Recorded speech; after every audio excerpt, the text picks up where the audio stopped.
معزز سامعین اکرام،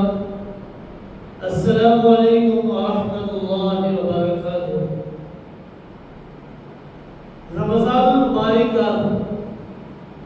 عظیم الشان، بابرکت، بارحمت والا مہینہ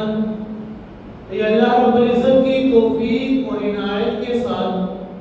پایا تکمیل کو پہنچ چکا ہے۔ اللہ رب العزت سے دعا ہے کہ اللہ رب العزت اس عظیم الشان مہینے میں کی گئی ہم سب کی تمام عبادات کو، تمام ریاضتوں کو، تمام نمازوں کو، نوافل کو، قرآن کی تلاوت کو اور سماعت کو، صدقہ فطر ادا کرنے کو، اعتکاف کو، لیلۃ القدر کی تلاش کو، دعاؤں کو اپنی بارگاہ میں قبول و منظور فرما لے اور ہم سب کے لیے اس مہینے کے اندر کی گئی تمام عبادات کو بخشش کا ذریعہ بنا لے۔ رمضان المبارک کے مہینے کے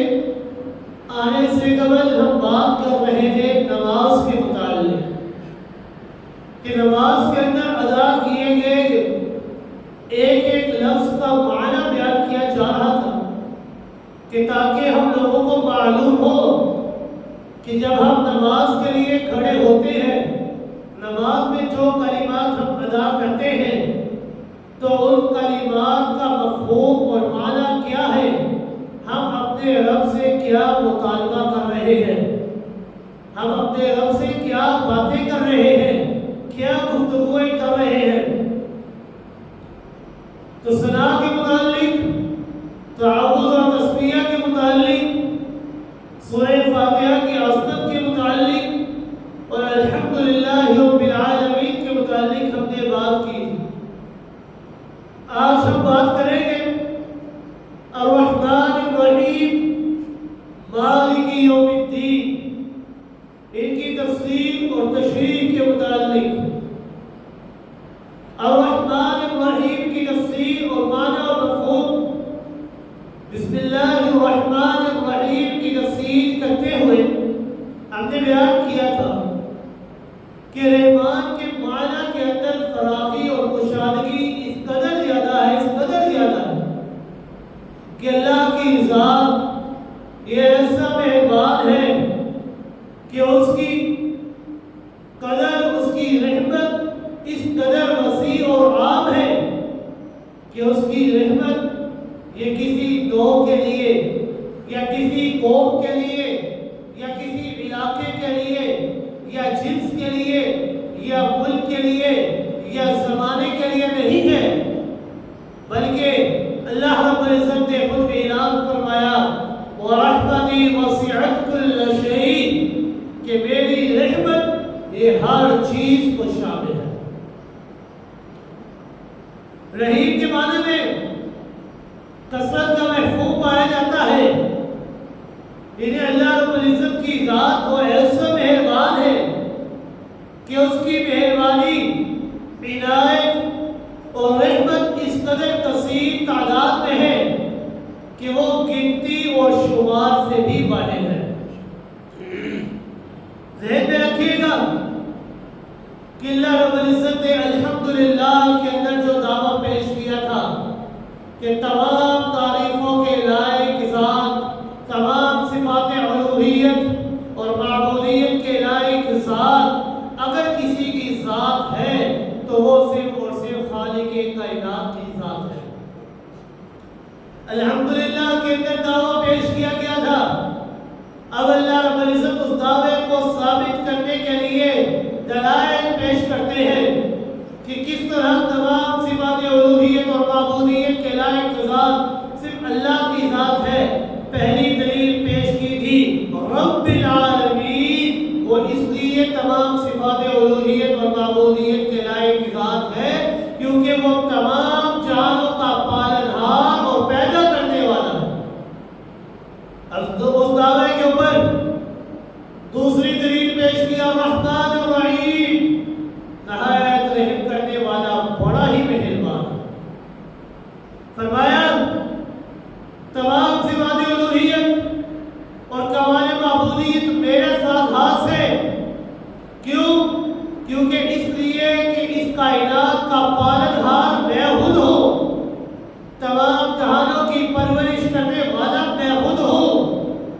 یہ پالنا، تربیت کرنا، پرورش کرنا، یہ میں اللہ کی مجبوری نہیں ہے بلکہ یہ میں اللہ کی رحمت کا تقاضا ہے۔ وہ رحمت جس کی نہ ہی کوئی حد ہے اور نہ ہی کوئی کنارہ ہے۔ گویا کہ اپنی صفت رحمان اور رحیم کو اپنی معبودیت اور اپنی الوہیت کی دلیل قرار دیا۔ قرآن مقدس کے اندر اللہ رب العزت نے کئی مقامات پر، کئی جگہوں پر اپنی صفت رحمان اور رحیم کو اپنی الوہیت کا بطور دلیل پیش فرمایا۔ سورہ بقرہ آیت نمبر 163 کے اندر رب کائنات نے فرمایا وَإِلَٰهُكُمْ إِلَٰهٌ وَاحِدٌ لَا إِلَٰهَ إِلَّا هُوَ الرَّحْمَٰنُ الرَّحِيمُ، کہ تم سب کا معبود، تم سب کا الہ اکیلا الہ ہے، وہ الہ کہ نہیں کوئی الہ اور معبود اس کے سوا، الرحمن الرحیم، بڑا ہی رحم کرنے والا، بڑا ہی مہربان ہے۔ سورہ حشر آیت نمبر 22 کے اندر اللہ رب العزت نے فرمایا هو اللہ الذی لا الہ الا هو عالم الغیب والشہادہ هو الرحمن الرحیم، وہی اللہ ہے کہ جس کے سوا کوئی معبود نہیں، عالم الغیب والشہادہ بھی وہی ہے اور وہ سب سے زیادہ رحم کرنے والا، بڑا ہی مہربان ہے۔ ہم دنیا کے اندر جتنی بھی چیزیں اور نعمتیں استعمال کرتے ہیں، یہ سب کی سب نعمتیں اور چیزیں یہ اللہ رب العزت کی طرف سے مہربانیاں اور رحمتیں۔ یہ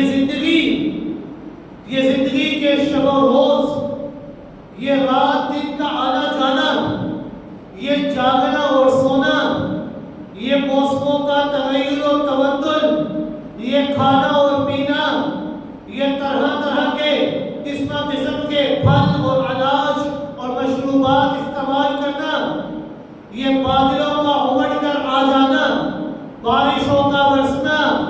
یہ فصلیں اور نباتات کے پھل اور پھول، یہ اولاد کا میوہ، یہ ہوا، یہ سورج، چاند، ستارے، سیارے، یہ سمندر، دریا،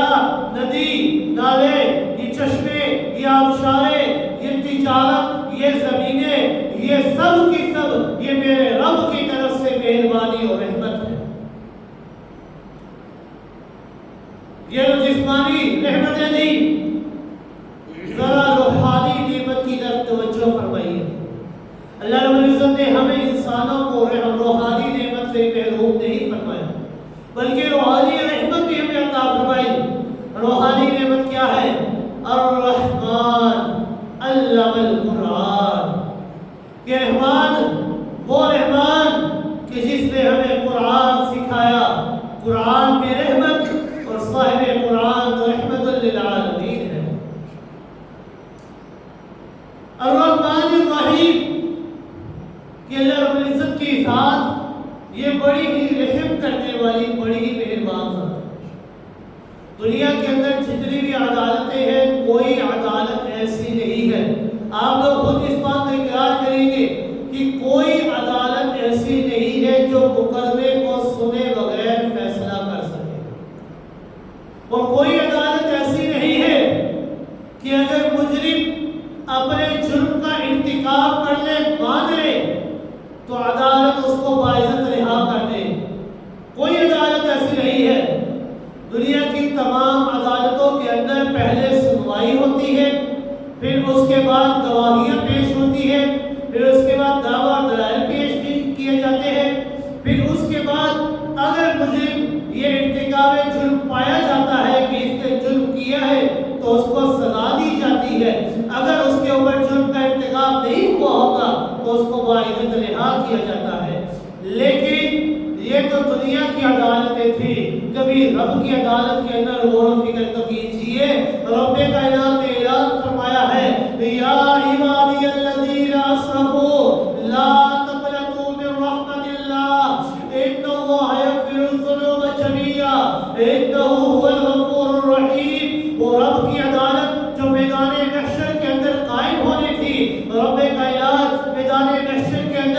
عدالت قائم ہونے سے پہلے ہی اپنے لوگوں کو خطاب کرتے ہوئے فرماتے ہیں یا عبادی الذین اسرفوا، او میرے بندو، اے میرے بندو جنہوں نے اپنی جانوں کے اوپر ظلم کیا ہے، لا تقنطوا من رحمت اللہ، میں اللہ کی رحمت سے کبھی نا امید نہ ہونا، میں اللہ کی رحمت سے کبھی مایوس نہ ہونا۔ کیوں؟ ان اللہ یغفر الذنوب جميعا، میں اللہ تمہارے تمام گناہوں کو معاف کرنے کی طاقت رکھتا ہوں۔ تمہارے گناہ چاہے آسمان کی بلندیوں کو کیوں نہ چھو رہے ہو، تمہارے گناہ چاہے سمندر کی جھاگ سے زیادہ کیوں نہ ہو گئے ہو، تمہارے گناہ چاہے اس پوری کائنات کو کیوں نہ بھر دینے والے ہو، اگر تمہاری آنکھوں سے آنسوؤں کا ایک قطرہ ندامت کا گر جائے، میں اللہ کو وہ ایک قطرہ اس قدر محبوب ہے کہ میں اللہ اس ایک قطرے کی بدولت تمہاری زندگی بھر کے تمام گناہوں کو معاف کرنے کی طاقت رکھتا ہوں۔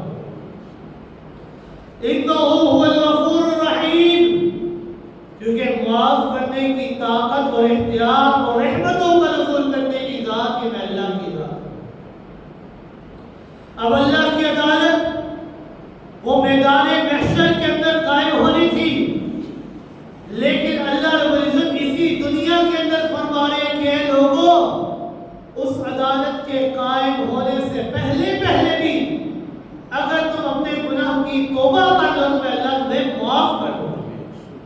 یعنی عدالت میں جانے کی ضرورت بھی نہیں ہے،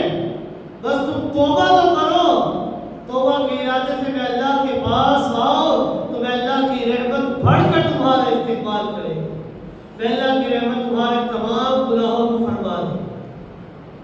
اور اس آیت کے اندر غور و فکر تو کریں کتنے پیار سے اللہ رب العزت اپنے بندوں کو مخاطب کرے، اللہ اپنے لوگوں سے بندوں سے کتنی محبت کرتے ہیں۔ ذرا اندازہ لگائیے، ہم انسانوں نے گناہ کیے ہیں، خطائیں کیے ہیں، اپنے رب کو اپنے ہاتھ سے ناراض کیا ہے، لیکن رب کائنات کیا فرما رہے ہیں؟ یا عبادی الذین، کہ او میرے بندو، اے میرے بندو، یہ نہیں فرمایا یا ایھا الظالمون، یا ایھا المجرمون، یا ایھا المسلمون، کہ او گنہگاروں، او ظالموں، او مجرموں، بلکہ اللہ رب العزت نے فرمایا اے میرے بندو جنہوں نے اپنی جانوں کے اوپر ظلم و زیادتی کی ہے، تم توبہ تو کرو، میں اللہ کی رحمت اس قدر زیادہ ہے کہ میں اللہ کی رحمت تمہارے تمام گناہوں کو معاف فرما دوں۔ اللہ رب العزت کی رحمت یہ بے انتہا ہے، اس کی کوئی انتہا نہیں، اس کا کوئی کنارہ نہیں۔ ایک دفعہ رسول اکرم صلی اللہ علیہ وسلم ایک جنگ کے موقع پر تھے کہ ایک عورت کا بچہ اس سے جدا ہو گیا۔ اب وہ عورت اپنے بچے کو تلاش کرنے کے لیے گھبراتی ہوئی کبھی ادھر جاتی کبھی ادھر جاتی، بار بار اپنے بچے کو تلاش کر رہی تھی کہ میرے بچے کو کہاں چلا گیا، اپنے بچے کو تلاش کر رہی تھی۔ اتنی فکر تھی کہ اگر جنگ کے دوران کسی بچے کو بھی دیکھتی تو اس کو اپنا بچہ سمجھ لیتی اور اس کو اپنے پاس بٹھا لیتی، اتنی محبت اس سے کرتی تھی۔ لیکن جب اندازہ ہوتا کہ یہ میرا بچہ نہیں، فوراً اس کو چھوڑتی اور آگے بھاگتی، اپنے بچے کو تلاش کرتی۔ بڑی بے چینی کی کیفیت اس ماں کے دل کے اندر گزر رہی تھی۔ آپ صلی اللہ علیہ وسلم نے فرمایا کہ اے صحابہ کرام، کیا تم جانتے ہو کہ یہ ماں اپنے بچے سے کس قدر محبت کرتی ہے؟ صحابہ کرام نے اس کے یا رسول اللہ صلی اللہ علیہ وسلم، ہمیں تو معلوم ہو رہا ہے، دکھ رہا ہے کہ یہ بچے، یہ ماں اپنے اولاد سے کتنی محبت کرتی ہے، بے چینی کی حالت میں ادھر ادھر بھاگ رہی ہے، یہ اپنی اولاد سے بے انتہا محبت کرتی ہے۔ آپ صلی اللہ علیہ وسلم نے فرمایا کہ اے صحابہ کرام مجھے بتلاؤ، کیا کوئی ماں اس بات کی روادار ہو سکے گی کہ وہ اپنی اولاد کو جہنم کی آگ کے اندر جلائے، اپنی اولاد کو آگ کے اندر جلا دے؟ صحابہ کرام نے عرض کی یا رسول اللہ صلی اللہ علیہ وسلم، نہیں، کوئی ماں بھی نہیں چاہے گی کہ وہ اپنی اولاد کو آگ کے اندر جلائے۔ تو آپ صلی اللہ علیہ وسلم نے بتایا کہ صحابہ کرام، یہ ماں جتنی اپنی اولاد سے محبت کرتی ہے نا، اس سے زیادہ محبت اللہ کی ذات تم انسانوں سے کرتی ہے۔ اللہ ارحمہما، کہ اللہ کی ذات اس ماں کی سے زیادہ تم سے محبت کرتی ہے کہ تم آؤ، میں اللہ تم سے بے انتہا محبت کرتا ہوں، میں اللہ کی ذات تم سے 70 ماؤں سے زیادہ محبت کرتا ہوں، اب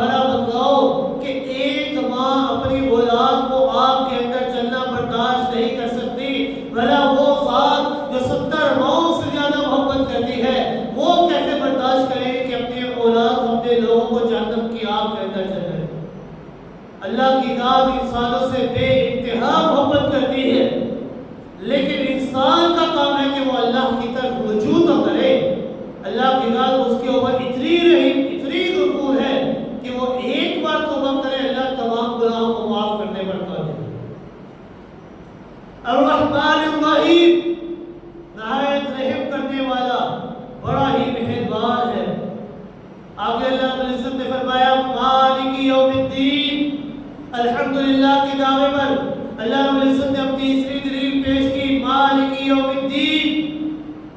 کہ قیامت کے دن کا مالک یہ صرف اور صرف اللہ رب العزت کی ذات ہے۔ کہ کوئی انسان یہ نہ سوچے کہ اللہ کی صفت رحمان اور رحیم کو دیکھ کر کوئی شخص مغرور نہ ہو جائے، کوئی شخص اللہ کا نافرمان نہ ہو جائے۔ اس کے اندیشے کے اندر اس خطرے کو ظاہر اور ختم کرنے کے لیے رب کائنات نے فرمایا مالک یوم الدین، کہ اے لوگوں کہ جو ذات رحمان اور رحیم بھی ہے، جو رحم کرنے والی بڑی مہربان ہے، اسی طرح وہ ذات مالک یوم الدین بھی ہے، قیامت کے دن کا مالک بھی ہے۔ صرف اللہ رب العزت کی رحمت کی امیدوار رہنے کا نام ایمان نہیں ہے، اور صرف خوف خدا کے اندر رہنے کا نام بھی ایمان نہیں ہے، بلکہ ایمان نام ہے خوف اور امید کا۔ رسول اکرم صلی اللہ علیہ وسلم نے فرمایا الایمان بین الرجاء والخوف، کہ ایمان یہ خوف اور امید کے درمیان کی چیز ہے، کہ جب انسان اللہ کی رحمت سے امید بھی لگائے کہ اللہ تو میرے تمام گناہوں کو معاف کرنے پر قادر ہے، لیکن ساتھ ہی ساتھ یہ بھی سوچے کہ اللہ تیری پکڑ بھی بڑی سخت ہے، اگر تو نے مجھے پکڑ لیا تو تیرا پکڑا کوئی چھڑا نہیں سکتا۔ ایک طرف خوف بھی رکھے اور ایک طرف امید بھی رکھے، تو اسی کا نام ہے ایمان۔ الایمان بین الرجاء والخوف، کہ ایمان نام ہے کہ اللہ کے عذاب اور پکڑ کا خوف اور اس کی رحمت کا امیدوار ہو۔ صرف اور صرف اللہ کی رحمت کے اوپر بھروسہ کر کے کہ اللہ برا ایمان ہے، ساری زندگی اللہ کی نافرمانی کے اندر گزارتے نہیں، اور صرف اللہ کے خوف کے بھی رکھے کہ اللہ بڑا غفور ہے، اللہ رب العزت کا عذاب بڑا سخت ہے، نہیں، اللہ کا عذاب اگر سخت ہے تو اللہ کی رحمت بھی بڑی زیادہ ہے۔ دونوں کو انسان کو اپنے دلوں کے اندر رکھنا چاہیے، اور اسی کا نام ہے ایمان۔ عربی میں دین کئی معنوں میں استعمال کیا جاتا ہے۔ مالک یوم الدین، قیامت کے دن کا مالک جو معنی کیا کرتے ہیں۔ جو دین کا لفظ ہے یہ عربی زبان کے اندر کئی معنوں کے اندر استعمال ہوتا ہے۔ پوری شریعت کو دین کہا گیا ہے۔ قرآن مقدس کے اندر اللہ رب العزت نے فرمایا ان الدین عند اللہ الاسلام، کہ بے شک دین اللہ رب العزت کے نزدیک اسلام ہے۔ پوری شریعت کو دین کہا گیا ہے۔ ایک مقام پر اللہ رب العزت نے فرمایا وَمَن يَبْتَغِي غَيْرَ الْإِسْلَامِ دِينًا فَلَن يُقْبَلَ مِنْهُ، کہ جو بندہ دین اسلام کے علاوہ اگر کوئی اور دین تلاش کرے گا تو اس کا وہ دین اللہ کے ہاں قابل قبول نہیں ہو سکتا۔ اگر تمہارا دین قبول ہونا ہے تو وہ صرف اور صرف دین اسلام قبول ہونا ہے۔ قرآن مقدس کے اندر اللہ رب العزت نے فرمایا سورہ مائدہ آیت نمبر 3 کے اندر اليوم اکملت لکم دینکم واتممت علیکم نعمتی ورضیت لکم الاسلام دینا، کہ آج کے دن میں اللہ رب العزت نے تمہارے اوپر تمہارے دین کو مکمل کر دیا ہے، واتممت علیکم نعمتی، اور اپنی نعمت کو تمہارے اوپر تام کر دیا ہے، ورضیت لکم الاسلام دینا، اور دین اسلام کو بطور دین تمہارے لیے پسند کر دیا ہے۔ پوری شریعت کو اللہ رب العزت نے دین کا نام دیا ہے۔ اسی طرح دین کا ایک معنی ہے قانون۔ سیدنا یوسف علیہ السلام کے متعلق اللہ رب العزت نے فرمایا ما کان لیأخذ اخاہ فی دین الملک، کہ بادشاہ کے قانون کی روح سے، بادشاہ کے قانون کے مطابق یوسف اپنے بھائی بنیامین کو اپنے پاس نہیں رکھ سکتے۔ یہاں دین کا لفظ جو ہے یہ قانون کے معنی میں استعمال ہو، اسی طرح دین کا جو لفظ ہے یہ قرآن مقدس کے اندر بہت سے مقامات پر عبادت کے معنی میں استعمال ہوا ہے، توحید کے معنی اور پکار کے معنی میں استعمال کیا گیا ہے۔ سورہ زمر کے اندر اللہ رب العزت نے فرمایا فَاعْبُدِ اللَّهَ مُخْلِصًا لَهُ الدِّينَ، بس عبادت کر اپنے رب کی خالص عبادت۔ اب یہاں پر جو دین کا لفظ ہے یہ عبادت کے معنی میں استعمال ہوا کہ اپنی عبادت کو خالص کرو اللہ کے لیے۔ اسی طرح سورہ حامیم مومن آیت نمبر 14 کے اندر اللہ رب العزت نے فرمایا فَادْعُوا اللَّهَ مُخْلِصِينَ لَهُ الدِّينَ، اپنی پکار کو خالص کرو اللہ رب العزت کے لیے۔ یہاں پر یہ دین کا لفظ استعمال ہوا ہے پکار کے معنی میں۔ یہ دین کے عربی زبان کے اندر بہت سے معنی بیان کیے جاتے ہیں۔ اسی طرح دین کا لفظ اگر اس کی اضافت کی جائے دین کی نسبت شوق کی طرف کی جائے، دین کی طرف کی جائے کہ دین سے مراد دین ہے، تو پھر یہ دین کا معنی ہوگا جزا والا، یعنی فیصلے والا، جہاں پر انصاف کیا جائے گا۔ جس طرح یہاں پر قرآن مقدس کے اندر سورہ فاتحہ کے اندر بیان کیا گیا ہے مالک یوم الدین، کہ جزا والے دن کا مالک اکیلا اللہ ہے۔ اگر اس کی اضافت دن کی طرف کی جائے تو اس کا معنی ہوگا کہ قیامت کے دن کا مالک اکیلا اللہ ہے۔ یہاں پر ایک بات قابل غور ہے کہ اللہ رب العزت کیا وہ صرف اور صرف قیامت کے دن کے مالک ہیں؟ یہ جو آیت مبارکہ ہے اس کا معنی مراد دیا جائے کہ مالک یوم الدین، کہ قیامت کے دن کا مالک اکیلا اللہ ہے۔ تو سوال یہ ہے کیا اللہ رب العزت صرف قیامت کے دن کے مالک ہے؟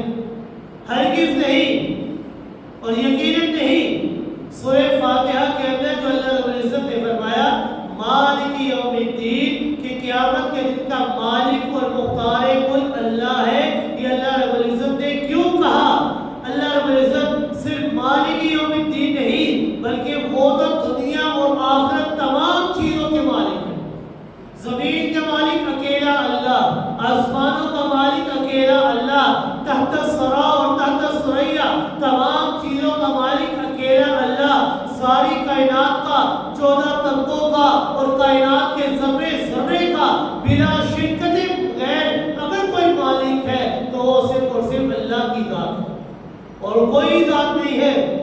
قرآن مقدس کے اندر اللہ رب العزت نے جگہ جگہ پر اپنی ملکیت اور اپنی سلطنت کو اور اپنے قبضے کو اختیار کو بیان فرمایا ہے۔ تبارک الذی بیدہ الملک، بڑی برکت والی ہے وہ ذات کہ جس کے قبضہ قدرت کے اندر یہ تمام کی تمام بادشاہت ہے۔ للہ ملک السماوات والارض، لہ ما فی السماوات وما فی الارض، ذالکم اللہ ربکم لہ الملک،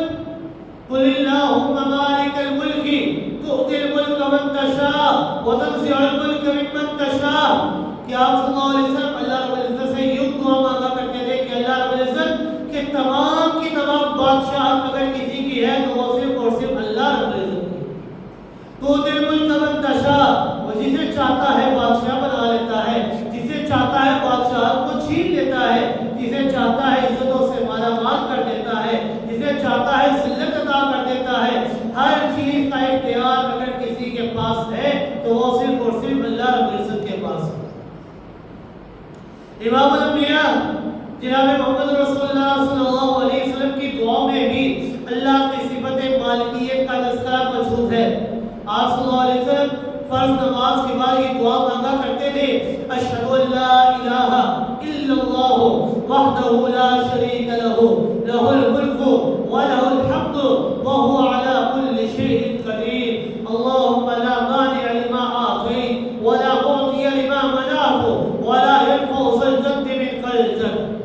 کہ میں گواہی دیتا ہوں کہ اللہ تیرے سوا کوئی معبود نہیں، وحدہ تو اکیلا ہے، لا شریک لہ تیرا کوئی شریک نہیں، لہ الملک تمام کی تمام بادشاہت اگر کسی کی ہے تو وہ اکیلے اللہ کی، وَلَهُ الْحَمْدُ تمام کی تمام تعریفیں اگر کسی کی ہے تو وہ اکیلے اللہ کی ہے، وَهُوَ عَلَى كُلِّ شَيْءٍ قَدِيرٌ اور وہ ہر چیز کے اوپر قادر ہے۔ اللہم لا مانع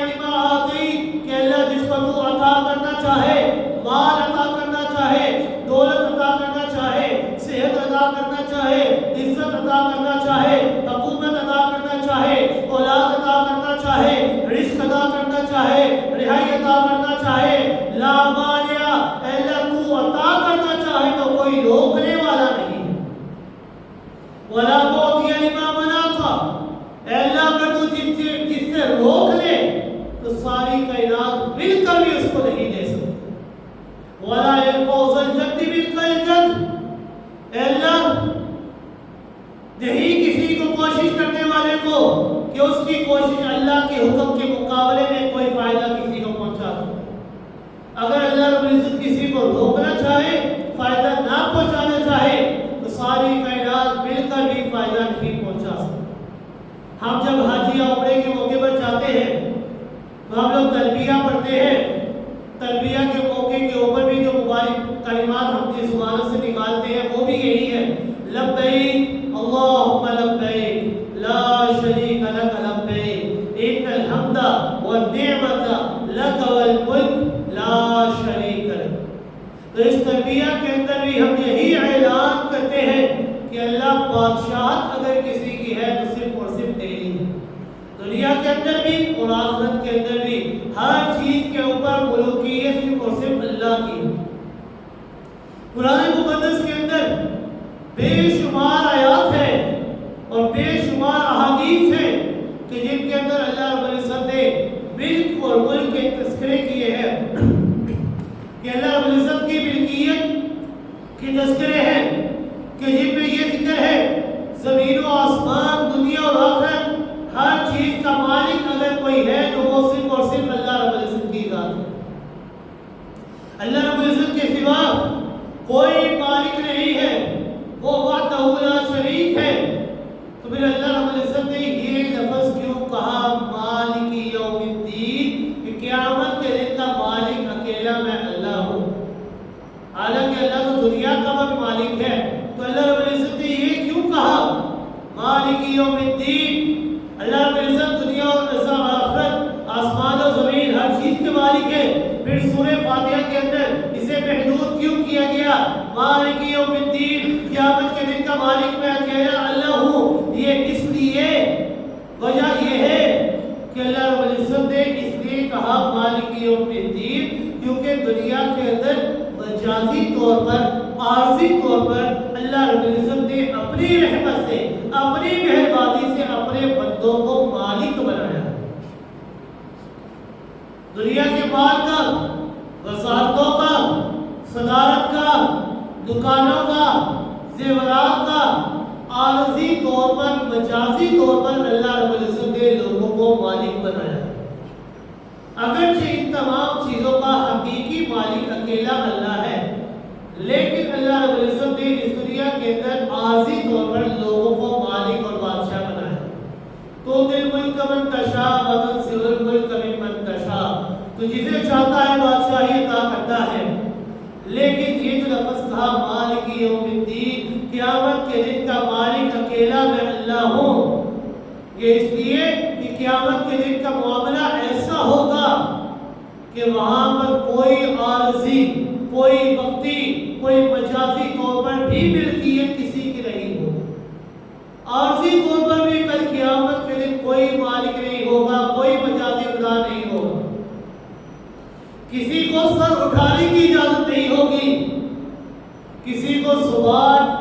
ہلانے کی اجازت نہیں ہوگی، سر اٹھانے کی اجازت نہیں ہوگی، کلام کرنے کی طاقت نہیں ہوگی۔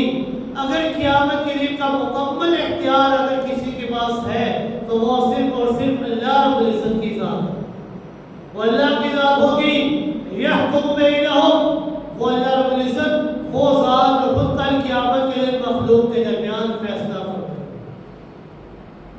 اس لیے فرمایا گیا مالک یوم الدین، کہ قیامت کے دن کا مالک اکیلا اللہ ہے۔ یہ قیامت کا لفظ اس لیے بولا گیا ہے کہ دنیا کے اندر بھی ملوکیت حقیقی طور پر اللہ کی ہے، لیکن اللہ نے عارضی طور پر، مجازی طور پر لوگوں کو ملوکیت، کچھ اختیارات عطا کیے ہیں۔ لیکن قیامت کا دن وہ ایسا دن ہوگا جہاں پر اللہ رب العزت کسی کو کوئی اختیار، کوئی طاقت، کوئی بادشاہ عطا نہیں ہوگا۔ قیامت کے دن ہوگا،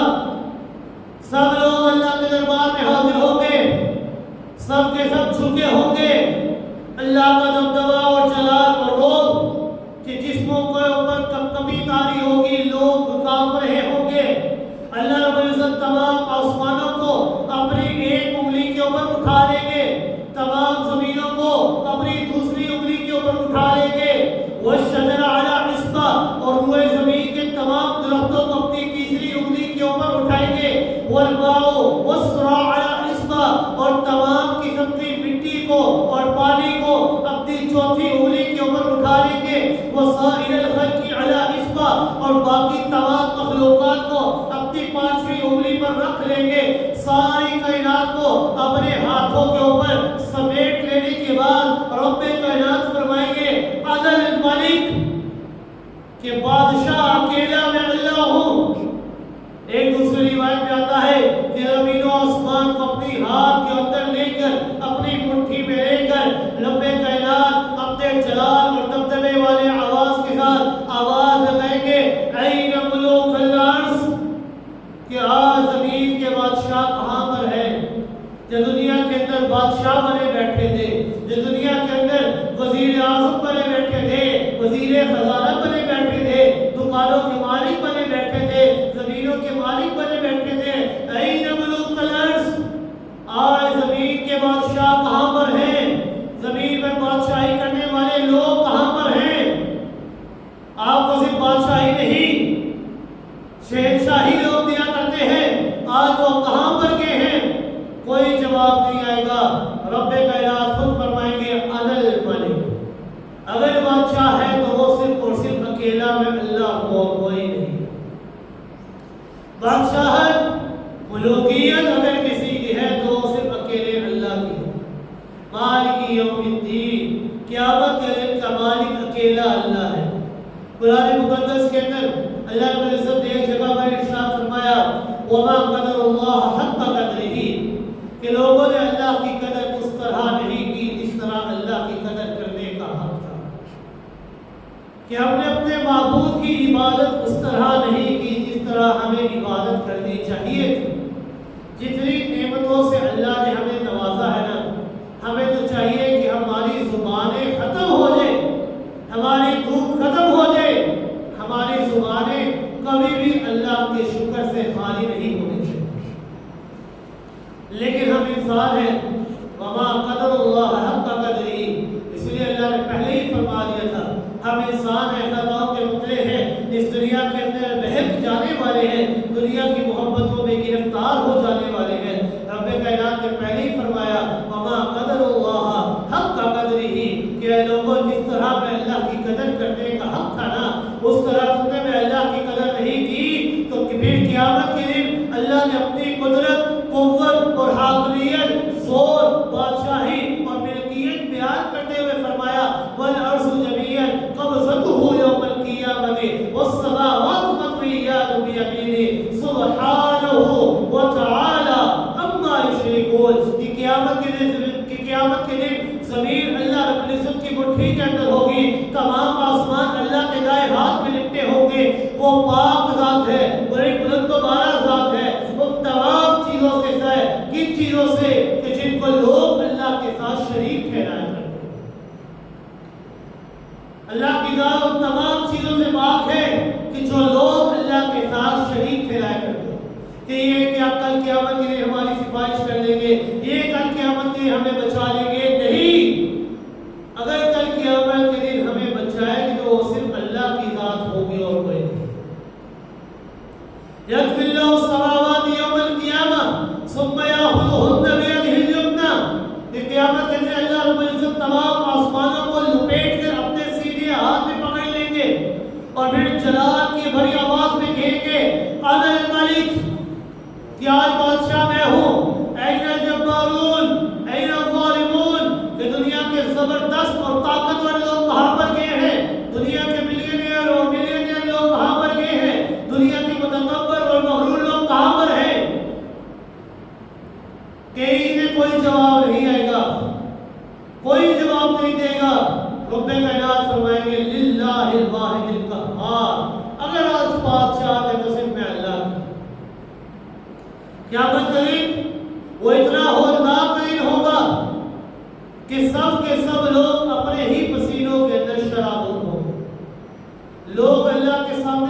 زبان کھولنے کی طاقت نہیں رکھے گی کہ اللہ سے درخواست کریں کہ اللہ آپ حساب کتاب کے معاملات کو شروع کر دیں، اگر ہمارے نصیب میں جنت ہے تو ہمیں جنت عطا کر دے، اگر جہنم ہے تو جہنم عطا کر دے۔ یہ جو کشمکش کی کیفیت پیدا ہو چکی ہے کہ اب ہم نے جنت جانا ہے یا جہنم جانا ہے، اس کشمکش کی کیفیت کو ہمارے اوپر سے ختم کر دیجیے۔ جو فیصلہ ہونا ہے وہ فیصلہ کر دیجیے، کسی کو اپنی زبان کھولنے کی طاقت نہیں ہوگی، کوئی اللہ کے سامنے یہ درخواست نہیں کر سکے گا۔ لوگ جائیں گے اکٹھے ہو کر سیدنا آدم علیہ السلام کے پاس کہ آدم علیہ السلام آپ اللہ کے سامنے جائیے، اللہ کے پاس جا کر درخواست کیجیے کہ اللہ حساب کتاب کے فیصلے کو شروع کر دیجیے، جو فیصلہ ہونا ہے وہ فیصلہ کر دیجیے۔ سیدنا آدم علیہ السلام فرمائیں گے لا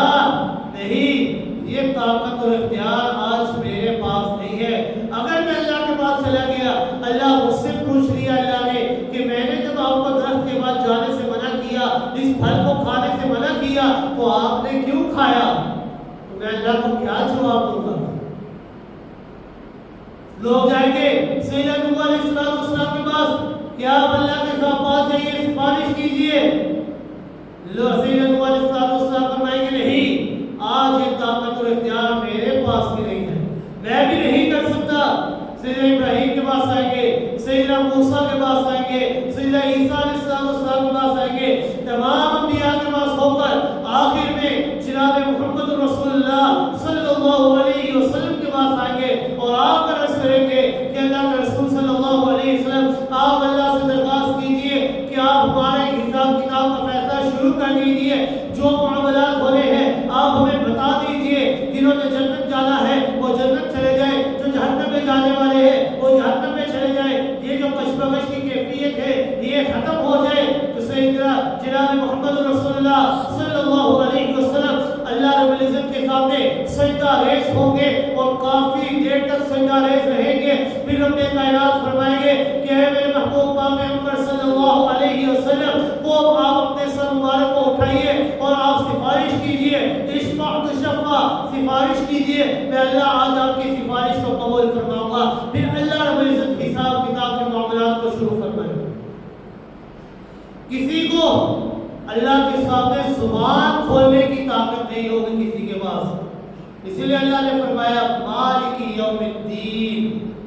کہ قیامت کے دن کا اگر کوئی مالک ہے تو وہ اکیلا اللہ ہے۔ دنیا کا مالک بھی اکیلا اللہ ہے، حقیقی مالک اکیلا اللہ ہے، لیکن مالک یوم الدین اس لیے فرمایا کہ دنیا کے اندر اللہ رب العزت نے چیزوں کا مجازی طور پر، عارضی طور پر لوگوں کو مالک بنایا ہے کہ یہ بندہ فلاں زمین کا مالک ہے، فلاں چیز کا مالک ہے، فلاں کوٹھی کا مالک ہے، فلاں کاروبار کا مالک ہے۔ میں اللہ نے ان کو عارضی طور پر مالک بنایا ہے، لیکن قیامت کے متعلق رب کائنات نے فرمایا مالک یوم الدین، کہ قیامت کا حقیقی اور واحد اور احد اگر کوئی مالک ہے تو وہ صرف میں اللہ ہوں اور کوئی نہیں۔ مالک یوم الدین،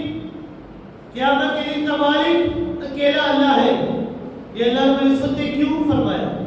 اس کی دوسری وجہ یہ ہے کہ سورہ فاتحہ کے اندر اللہ رب العزت نے خاص قیامت کے دن کی ملکیت اور اختیار کا ذکر فرمایا ہے۔ یہود و نصارہ کے علماء کی تردید کی گئی ہے، یہود و نصارہ کے علماء اور قدی نشینوں نے غلط عقائد اور شرکیہ نظریات عوام الناس میں پھیلا دیے تھے۔ وہ آسمانی کتابوں کے اندر رد و بدل کر چکے تھے، اپنی غلط بیانیوں سے کام لیا کرتے تھے، حق بات کو چھپاتے تھے، حق بات کی مخالفت کیا کرتے تھے۔ قرآن مقدس نے اکثر جگہوں پر ان کی خباثتوں کو اور شرارتوں کے پردے چاک کیے ہیں۔ سورہ بقرہ کے کئی رکوع یہ یہود کی خباثتوں اور شرارتوں کو بلا کمی ختم کرنے کے لیے، ان کی ان شرارتوں کو کھولنے کے لیے اللہ رب العزت نے ذکر کیا۔ کئی رکوع اللہ رب العزت نے نازل فرمائے جہاں پر یہودیوں کی ان شرارتوں اور خباثتوں کو اللہ رب العزت نے واضح فرمایا۔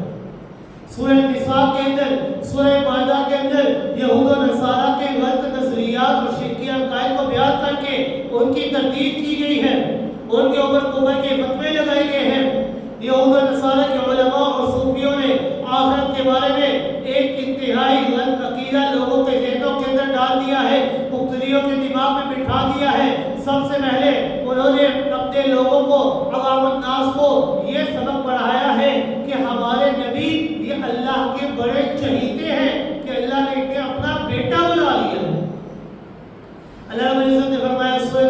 آیت نمبر 30 کے اندر 10واں سپارہ ہے، وقالت اليہود عزیر ابن اللہ وقالت النصارى المسیح ابن اللہ، کہ یہودی کہتے ہیں کہ حضرت عزیر علیہ السلام یہ اللہ کے بیٹے ہیں، وقالت النصارى المسیح ابن اللہ، اور عیسائی کہتے ہیں کہ حضرت عیسیٰ علیہ السلام یہ اللہ کے بیٹے ہیں۔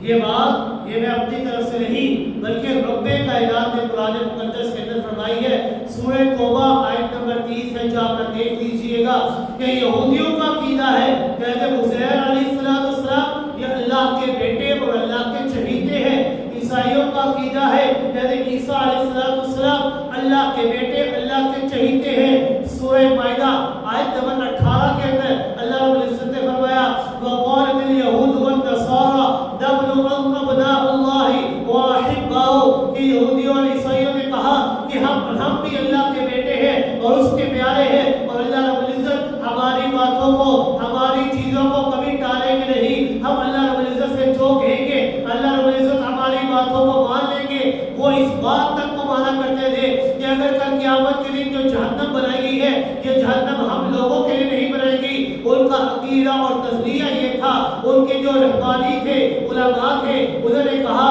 یہ جو کل قیامت کے دن جنت اور جہنم کے تذکرے کیے گئے ہیں اس میں جو جنت ہے یہ ہمارے لیے بنائی گئی ہے، جہنم ہے یہ ہمارے لیے نہیں بنائی گئی۔ ان کا عقیدہ تھا۔ رب کائنات نے سورہ بقرہ آیت نمبر 80 کے اندر بیان فرمایا لن تمسنا النار الا ایاما معدودہ، کہ یہودی اور عیسائی کہا کرتے تھے کہ اول تو آگ ہمیں جہنم کی کبھی چھوئے گی نہیں، اگر بالفرض ہم جہنم کی آگ کے اندر گئے تو ہم صرف چند دنوں کے لیے اس جہنم کی آگ کے اندر جائیں گے، ہم ہمیشہ ہمیشہ جہنم میں نہیں جائیں گے بلکہ ہم ہمیشہ ہمیشہ اگر رہیں گے تو جنت کے اندر رہیں گے۔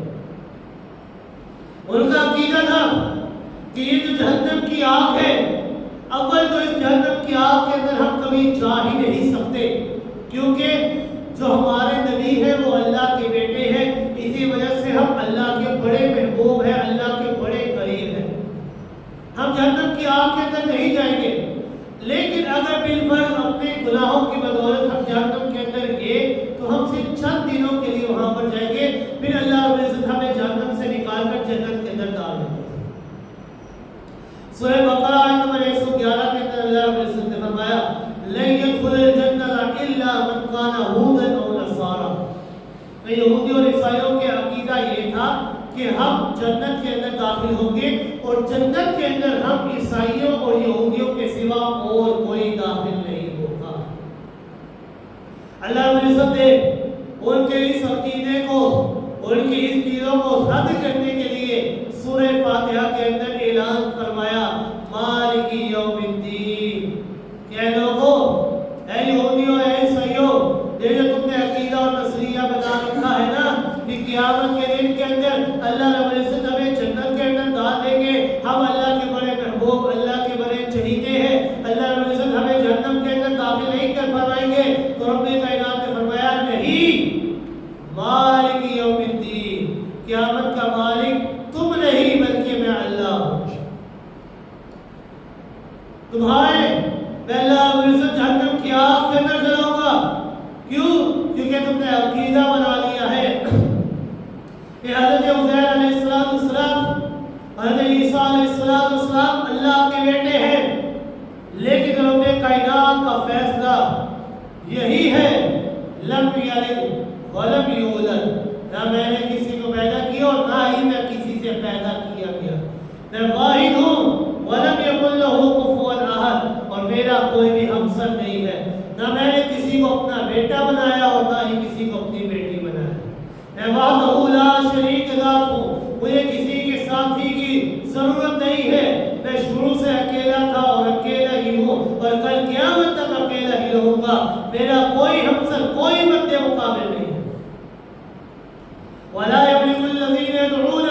مِن دُونِهِ الشَّفَاعَةَ إِلَّا مَنْ شَهِدَ بِالْحَقِّ وَهُمْ يَعْلَمُونَ، اور جن کو مشرکین پکارتے ہیں کل قیامت کے دن وہ اللہ رب العزت کے سامنے سفارش کرنے کے بھی اختیار نہیں رکھیں گے،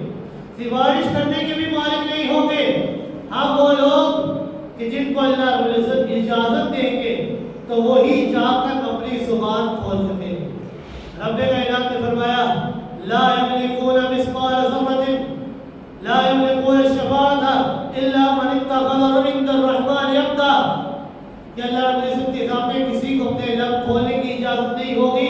ہاں وہ بندہ کہ جس کو اللہ رب العزت بولنے کی اجازت دیں گے، جس کو اللہ رب العزت اجازت دیں گے، کل قیامت کے دن وہی بندہ اللہ کے سامنے بول کر سفارش کرے گا۔ اس طرح فاضل کرام کے متعلق ہے،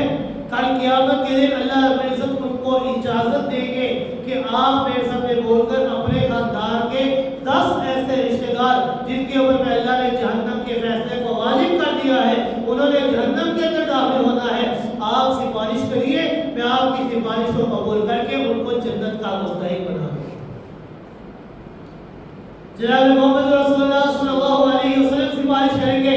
اللہ ان کی بھی سفارش کو قبول کر کے جنت کے اندر داخل فرمائیں گے لوگ۔ لیکن یہ بھی کب ہوگا؟ لا يتكلمون الا من اذن له الرحمن وقال ثوابا، کہ جس کو اللہ رب العزت بولنے کی اجازت دے، بغیر اجازت کوئی نہیں بولے گا، اور اگر کوئی بندہ بولے گا اجازت اللہ رب العزت دیں گے تو وہ بھی اپنے من کی بات، اپنے دل کی بات نہیں کہے گا، وقال ثوابا، حق اور جو سچ چیزیں ہوں گی صرف وہی بولے گا اور کچھ نہیں بولے گا۔ قیامت کے دن کا مالک اکیلا اللہ ہے۔ سورہ فاتحہ کی تفسیر ہم کر رہے تھے، وہاں پر اللہ رب العزت نے فرمایا الحمدللہ رب العالمین، کہ تمام تعریفوں کے لائق ذات وہ ذات ہے کہ جو رب العالمین ہے، تمام جہانوں کا پالنہار ہے، پیدا کرنے والا ہے، پالنے والا ہے، الرحمن الرحیم، نہایت رحم کرنے والا، بڑا ہی مہربان ہے۔ اس کی رحمت اس قدر زیادہ ہے کہ انسان کی گناہ چاہے جتنے مرضی ہو جائے، اللہ سے گناہوں کی معافی مانگے، اللہ اس کی گناہوں کو معاف فرما دیا کرتے ہیں۔ مالک یوم الدین، لیکن کوئی بندہ اللہ کی رحمت کے اوپر امید باندھ کر ساری زندگی گناہ نہ کرتا رہے کہ اللہ بڑا مہربان ہے، بڑا رحیم ہے، مجھے معاف کر دے گا، معاف کر دے گا، نہیں۔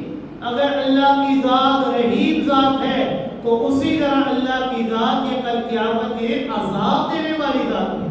وہ جبار بھی ہے، وہ قہار بھی ہے۔ رب کائنات نے فرمایا نبی عبادی انی انا الغفور الرحیم وان عذابی هو العذاب الرحیم، کہ میرے محبوب پیغمبر صلی اللہ علیہ وسلم میرے بندوں کو بتا دیجئے کہ میں اللہ کی رحمت بڑی زیادہ ہے، میں معاف کرنے والا غفور الرحیم ہوں، لیکن ساتھ ہی ساتھ ان کو یہ بھی بتائیے گا وَأَنَّ عَذَابِي هُوَ الْعَذَابُ الْعَلِيمُ، کہ میرا عذاب بھی بڑا دردناک عذاب ہے۔ میری رحمت کی امید باندھ کر ساری زندگی گناہوں کے اندر نہ گزار دینا، بلکہ میں اللہ اور جناب محمد رسول اللہ صلی اللہ علیہ وسلم کے بتائے ہوئے احکامات کے مطابق عمل کرتے ہوئے اپنی تمام تر زندگی کو بسر کروں۔ یہ ہے اصل بندہ۔ کون ہے قیامت کے دن کا مالک؟ قیامت کے دن کا اختیار کس کے پاس ہے؟ اللہ کے پاس۔ یہ بات کون کہہ رہا ہے؟ جناب محمد رسول اللہ صلی اللہ علیہ وسلم، جو کائنات کے سرتاج ہیں، امام الانبیاء ہیں، خاتم النبیین ہیں، رحمت للعالمین ہیں، محبوب الہی ہیں، اللہ کے بڑے محبوب، اللہ کے بڑے چہیتے ہیں۔ لیکن وہی پیغمبر جناب محمد رسول اللہ صلی اللہ علیہ وسلم یہ بات کس کو کہہ رہے ہیں؟ سیدنا حسین رضی اللہ تعالیٰ کی والدہ محترمہ، اپنی لگتے جگر، نور نظر سیدہ فاطمہ الزہرا رضی اللہ تعالیٰ عنہ کو کیا کہتے ہیں کہ یا فاطمہ سلیمی ما شئت من مالی لا اغنی عنک من اللہ شیئا۔ جناب محمد رسول اللہ صلی اللہ علیہ وسلم نے حضرت فاطمہ رضی اللہ تعالیٰ عنہ کو فرمایا کہ اے میری بیٹی فاطمہ، میرے مال میں سے آپ کو جو کچھ چاہیے نا آپ مجھ سے لے لیں، میرے پاس جتنا مال ہے، جو چیز میرے پاس موجود ہے، آپ اس میں سے جو چیز لینا چاہتی ہے نا آپ میرے سے لے لیں، میں آپ کو دے دوں گا، لیکن لا اغنی عنک من اللہ شیئا، آپ اگر یہ سوچیں قیامت کے دن دربار الہی کے اندر میں آپ کے کچھ کام آ سکوں تو میرا فیصلہ ہے لا اغنی عنکی، میں آپ کے کوئی کام نہیں آؤں گا۔ یہ کون بات کر رہے ہیں؟ جناب محمد رسول اللہ صلی اللہ علیہ وسلم اپنے لختے جگر کو کہ دنیا کے اندر جو میرے پاس مال ہے آپ کو جو چاہیے آپ اس سے لے لیں، لیکن آپ اگر یہ سوچیں نا کہ میں محبوب الہی ہوں، میں خاتم النبیین پیغمبر ہوں، میرے اوپر اللہ رب العزت نے نبوت کے دروازے کو ہمیشہ ہمیشہ کے لیے بند کر دیا ہے، میں اللہ کا بڑا محبوب ہوں، تو کل قیامت کے دن میں اللہ کے سامنے سفارش کر کے آپ کو بچا لوں گا، تو لا اغنی، میں آپ کو ابھی سے کہہ رہا ہوں لا اغنی عنکی، میں کل قیامت کے دن آپ کے کسی کام نہیں آ سکتا۔ لہذا آپ نے اگر کام کرنا ہے تو اس دنیا کے اندر نیک اعمال کر کے آپ اپنے آپ کو بچا سکتے ہیں۔ ایک روایت میں ہے لا املک لک شیئا، کہ قیامت کے دن میں آپ کے کسی چیز کا مالک نہیں ہوں۔ اسی طرح آپ صلی اللہ علیہ وسلم نے اپنے چچا سیدنا عباس عبداللہ بن عبد المطلب رضی اللہ تعالیٰ ان کے بارے میں فرمایا گیا ہے میرے چچا کہ آپ اعمال صالحہ بچا لے کر آئے، نیک اعمال کریں، نیک اعمال کو اپنی زندگی کے اندر حصہ دے لیں کہ آپ نیک اعمال کرتے رہیں۔ کیوں؟ لا املک لک شیئا، کہ قیامت کے دن آپ کے لیے میرے پاس کسی قسم کا کوئی اختیار نہیں ہوگا، میں آپ کو بچا کر جنت میں لے جاؤں نہیں، جب تک اللہ رب العزت کا عزت اور اللہ کی اجازت نہیں ہوگی تو میں محمد رسول اللہ صلی اللہ علیہ وسلم بھی آپ کے حق میں کسی کے لیے سفارش نہیں کر سکوں گا۔ ایک حدیث میں آتا ہے کہ چور، خائن، ڈاکو، چوری کرنے والا، خیانت کرنے والا، ڈاکہ ڈالنے والا، یہ کل قیامت کے دن اس دنیا کے اندر جنہوں نے جو بھی چیز کی، جو بھی برے کام آپ کیے، کل قیامت کے دن وہ سارے کے سارے اپنے اعمالوں کو اپنے کندھوں کے اوپر اٹھا کر لے کر آئیں گے۔ سارے اعمال، چوری کا مال اپنے کندھوں کے اوپر ہوگا، ڈاکی کا مال اپنے کندھوں کے اوپر ہوگا، اور رسول اکرم صلی اللہ علیہ وسلم کے پاس آئیں گے اور کہیں گے اغثنی یا رسول اللہ صلی اللہ علیہ وسلم، اے اللہ کے رسول صلی اللہ علیہ وسلم میری مدد کیجئے، اس پریشانی سے مجھے نجات دلا دیجئے۔ آپ صلی اللہ علیہ وسلم فرمائیں گے لا املک لک شیئا، کہ میرا کام تھا دنیا کے اندر تبلیغ کرنا، میرا کام تھا دنیا کے اندر تمہیں دعوت دینا، میں نے اللہ کے تمام احکامات تمہارے تک پہنچا دیے ہیں، تمہیں سمجھا دیے ہیں، اس دن کی سزا کے متعلق میں نے تمہیں آگاہ کر دیا تھا، آج میں تمہارے لیے کسی قسم کا کوئی مالک نہیں ہوں، آج میرے پاس کوئی اختیار نہیں ہے۔ قیامت کے دن جب امام الانبیاء جناب محمد رسول اللہ صلی اللہ علیہ وسلم کسی بھی چیز کے اختیار نہیں ہوں گے، ان کے پاس کسی قسم کا تصرف نہیں ہوگا، کسی کو عذاب الہی سے نہیں چھڑا سکیں گے، ہاں آپ صلی اللہ علیہ وسلم صرف سفارش کریں گے، اور وہ بھی اللہ رب العزت کی اجازت اور عزت کے ساتھ، الا من اذن له الرحمن، وہی سفارش کریں گے جب اللہ رب العزت اجازت دیں گے، آپ کی سفارش قبول بھی ہوگی۔ جب امام الانبیاء جناب محمد رسول اللہ صلی اللہ علیہ وسلم کا تصرف اور اختیار نہیں ہے، وہاں پر نہیں چلے گا، تو مخلوقات میں سے کون ہے جس کا اختیار چل سکتا ہے؟ جب امام الانبیاء جناب محمد رسول اللہ صلی اللہ علیہ وسلم کا اختیار اور تصرف نہیں چل سکا، تو کائنات کے اندر کون ہے جس کا اختیار چلے گا؟ بعض خدا بزرگ کوئی قصہ مختصر، اللہ کی بات اگر کسی کا مقام ہے تو وہ جناب محمد رسول اللہ صلی اللہ علیہ وسلم کا ہے، جب ان کا اختیار اور تصرف نہیں چل پا رہا تو کس کا اختیار اور تصرف چلے گا؟ لہذا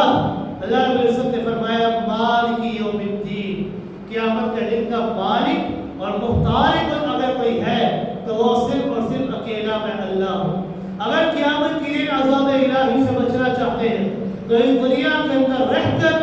اللہ رب العزت اور جناب محمد رسول اللہ صلی اللہ علیہ وسلم کے بتائے ہوئے احکامات کے مطابق اپنی تمام تر زندگی آپ کو بسر کرنی ہوگی۔ اطیعوا اللہ و اطیعوا الرسول کے مطابق آپ کو اپنی تمام تر زندگی کو بسر کرنا ہوگا۔ اگر جنت کا مستحق بندہ ہے تو آپ کو ان کی اطاعت کرنا لازمی ہے۔ اس دنیا کے اندر رہ کر اللہ رب العزت کی اطاعت کیجئے اور رسول اکرم صلی اللہ علیہ وسلم کی اطاعت کیجئے۔ جو احکامات اور جو زندگی گزارنے کا طریقہ اور دستور رسول اکرم صلی اللہ علیہ وسلم نے بتایا